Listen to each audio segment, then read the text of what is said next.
ঢাকা শহরের বাচ্চারা কি এখন নকল করে নাকি? জাস্ট একটু এমসিকিউটা একটু কনফার্ম হয় পাশের জন্য।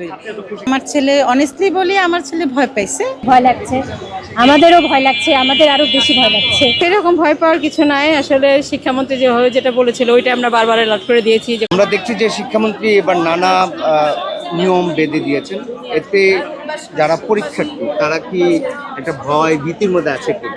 চরম ভয় ভীতির মধ্যে আছে, চরম ভয় ভীতির মধ্যে আছে। আমাদের ছেলেমেয়েরা ভালো স্কুলে পড়ছে, আমাদের ছেলেমেয়েরা মানে খারাপ কিছু করার মানে সম্ভাবনা নেই। তার মধ্যে এখনকার সৃজনশীলে দেখে লেখার বা না বুঝে উত্তর দেওয়ার কোনো জায়গা নেই।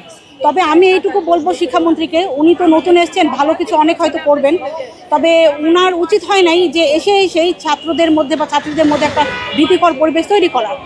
আর এরা আমাদের যারা এবার এসএসসি দিচ্ছে তারা জেএসসি পায়নি, পিএসসি পায়নি, তারা বোর্ড ফাইনাল পরীক্ষা প্রথম দিচ্ছে। সুতরাং বোর্ড ফাইনাল সম্বন্ধে তাদের অভিজ্ঞতাও একদম জিরো, তাদের অভিজ্ঞতা কোনো কিছুই নেই। তার মধ্যে ওরা বই পেয়েছে প্রায় 3 মাস পরে ওরা বই পেয়েছে। তার মানে 7, 8, 9 মাস খুব জন মনে হয় পড়াশোনার ওরা সময় পেয়েছে। এর মধ্যে শিক্ষামন্ত্রী এসে সাইলেন্ট এক্সেল করবে, ঘাড় ঘোরাতে দিবে না, এরকম ধরনের গুজব ছড়াইছে চারিদিকে। এই গুজবে ছেলেমেয়েরা খুবই আতঙ্কগ্রস্ত এবং আমার মেয়ে তো আমার মনে হয় যে খুবই ভীত এবং কাঁদতেই হলে ঢুকেছে। এবং আমি দেখেছি অনেক মেয়েরাই কাঁদতে হলে ঢুকেছে, যেটা আমার ছেলের সময়ও আমি দেখি নাই।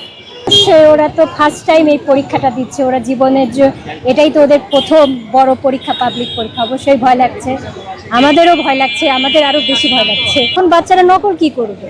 ওদের তো এখন সৃজনশীলটা আসলে না পারলে তো ওদের পক্ষে করা সম্ভব না। কি হবে যে ভেতরে কি আমরা ঘাড় ঘোরাতে পারবো? মা বলে যে মা ঘাড় ঘোরাতে পারবো, আমার যদি খাতা নিয়ে নেয়। এই যে এইটা আতঙ্ক, বাচ্চারা আতঙ্ক নিয়ে পরীক্ষা দিলে তো ওদের আসলে পরীক্ষাটা এমনিতেই খারাপ হয়ে যাবে। সেরকম ভয় পাওয়ার কিছু নাই। আসলে শিক্ষামন্ত্রী যেটা বলেছিল ওইটা আমরা বারবার অ্যালার্ট করে দিয়েছি যে কোনো রকম কথা বলবে না। যেটা পারবে তো অবশ্যই, এরা ভিকারুননিসার ছাত্রী, এরা তো অবশ্যই প্রিপারেশনটা ওদের আছেই। হ্যাঁ, আশা করছি অনেক ভালো করবে ওরা। আসলে নকল জিনিসটা আমরাও করে আসি না কখনো, আর বাচ্চারা তো এটা বুঝেই না। হ্যাঁ, আমার ছেলে অনেস্টলি বলি, আমার ছেলে ভয় পাইছে।